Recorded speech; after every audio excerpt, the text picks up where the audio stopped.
Welcome to After the Coffee. It is Wednesday, and we are almost halfway through our week. It is hump day.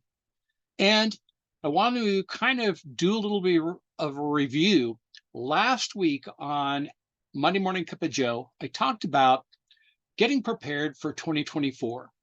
And one way of doing this in a very solid way is the 7 Habits of Highly Effective People,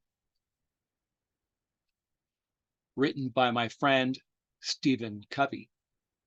Now, on After the Coffee, last Wednesday, we talked about habit 1, be proactive. And the 3 elements that I wanted to share in that was number 1, carry your own weather. Now, what does that mean?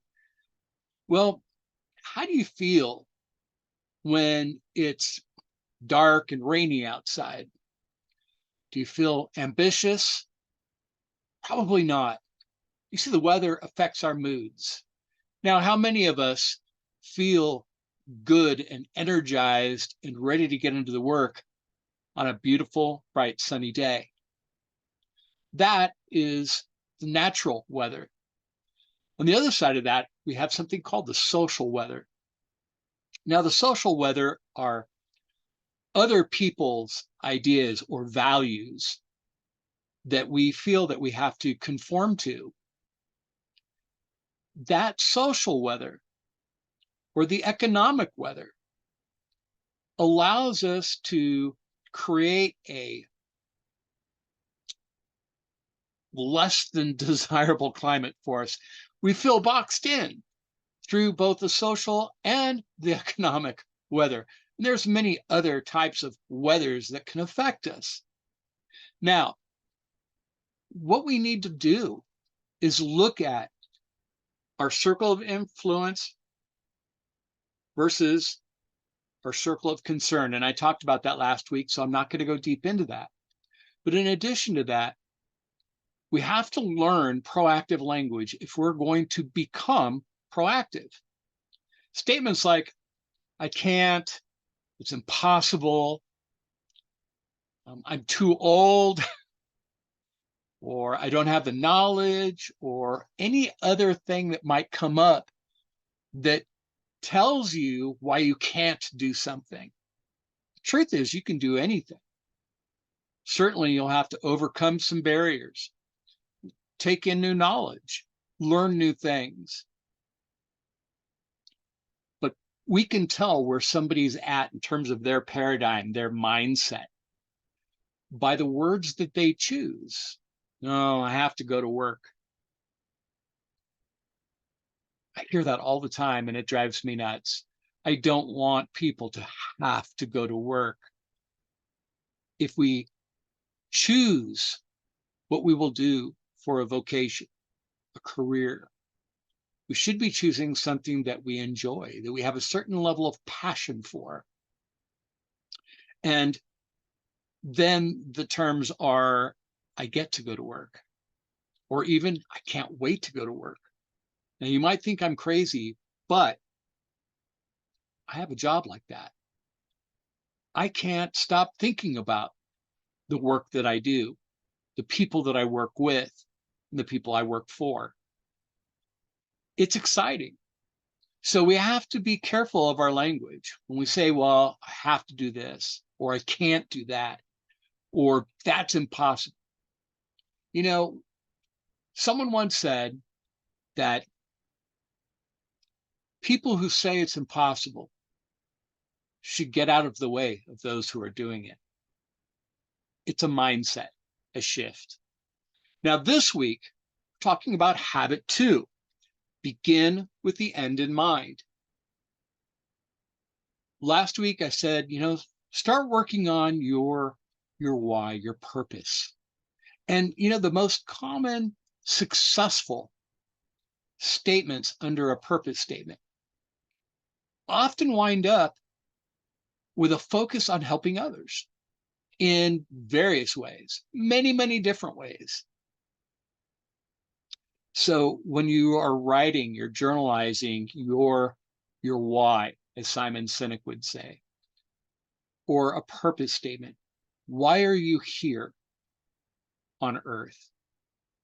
What value do you bring or contribute to other individuals, your community? Those are very important. And now I want to talk about the fact that everything is created twice. Think about it.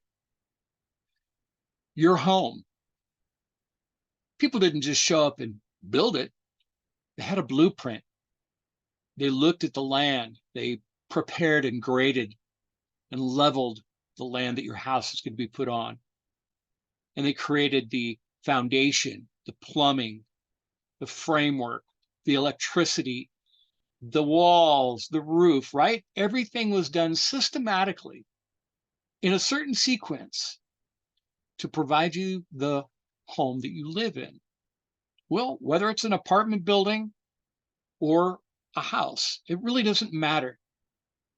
There was a blueprint before the land was even touched. That's the first creation. The second creation was gathering the resources and building the home. And that's what I'm going to be talking to you about today, is after you've got great clarity on your vision, whether it's family, career, activities that you want to involve yourself in, then you can begin to start on the second creation. But that's your first creation. That's where it all begins, is those ideas that you have in your head, getting them down on paper, and then identifying the steps, the resources, the things that are needed in order to make that vision into a reality. That's creation number two. The other thing that you have to be really careful about, I heard somebody say it the other day, I'm too busy. I don't have time. Well, that's not entirely true. Busyness does not mean progress. Never confuse action with progress. Unless, of course, the action is focused. And that's what we're saying. Begin with the end in mind. Focus your energies and your efforts into completing those things in your vision, in what you want to have in this world, right? I'm not exactly sure who said it. I mean, it was said that Disney said it, and there were a couple other people, but the best way of predicting the future is to create it. And that's what Habit 2 is all about, is creating your future, holding close to your values, and doing those things that you envision. And when you're doing this, consider your whole life, your family, your community, your friends, your career, your physical, emotional, spiritual, and social life. Those all should be reflected in creating a mission statement. The vision is large and grandiose. The mission is about not the vision, but how you're going to accomplish that vision. And certainly, it helps to do some project management, identify what are the steps that will take me to get from where I am to where I want to be? What resources will I need? And how will I go about acquiring them? I know it sounds like a lot, but you know what? If we don't plan, we end up nowhere. We're wandering about.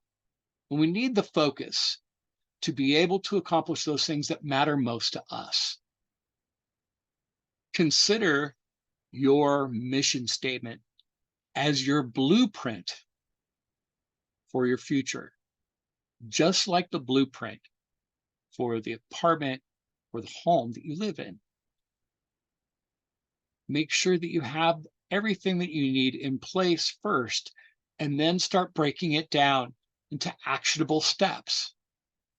Truly, that is how everything comes into being. Now, you can get some new the latest fad is this and that. Don't ever write down your goals, or don't do this and don't do that. But you know what? This methodology has existed powerfully for thousands of years. Tried and true, I'd say. It has withstood the test of time. And if you wish to accomplish those things that matter most to you, well, this is the path to follow. Consider this. Habit 1 says that you are the creator of your life. Now, look, we can always create excuses and place blame, but that's not proactive language. That's victim language. Proactive language is the first instinct of what can I do about it? And when you say, what can I do? It puts you in control. It changes the brain chemistry. You become more creative. You're able to put the pieces together in that mindset. But if there's nothing that you can do, or you feel that you're at the whim of others, they own you. And that will never change. What we have to change is how we think. Habit 2 is your first creation. It's that blueprint, creating that blueprint by identifying your vision, your mission, your values. Now, understand, mastering the first 3 habits, right? Be proactive, begin with the end in mind, and put first things first. These 3 are self-mastery. No one can do them for you. You have to commit completely to the first 3. Otherwise, you become dependent on others. So if you want to become free of dependence and move into independence, these 3 habits need to be mastered. It takes time, but wandering around without a blueprint, without a map for success, takes more time, and it gets you nowhere. So I want you to think about that. Watch the video a few times while you're journalizing and create that vision. Identify what matters most to you and how you want your future to look. Think about your 80th birthday. You're at the dinner table and family is having a celebration for your 80th birthday. Who's around that table? Who has been with you for the majority of those years that you put in? And most importantly, what are they saying about you? What memories do they recall and words that they use to define you as a human being? It's so important. I want you to think about all these things. And I hope you are journalizing, because until we write it down, it doesn't connect itself to our prefrontal cortex, where all the critical thinking takes place. So we can use the creativity and then focus it into a true actionable plan. Now, we have the rest of the week to deal with, to get in there and make a difference. And the weekend, my friend, is not that far off. And as always, I'll see you on Monday Morning Cup of Joe for the introduction of our next habit, to lead well, my friend.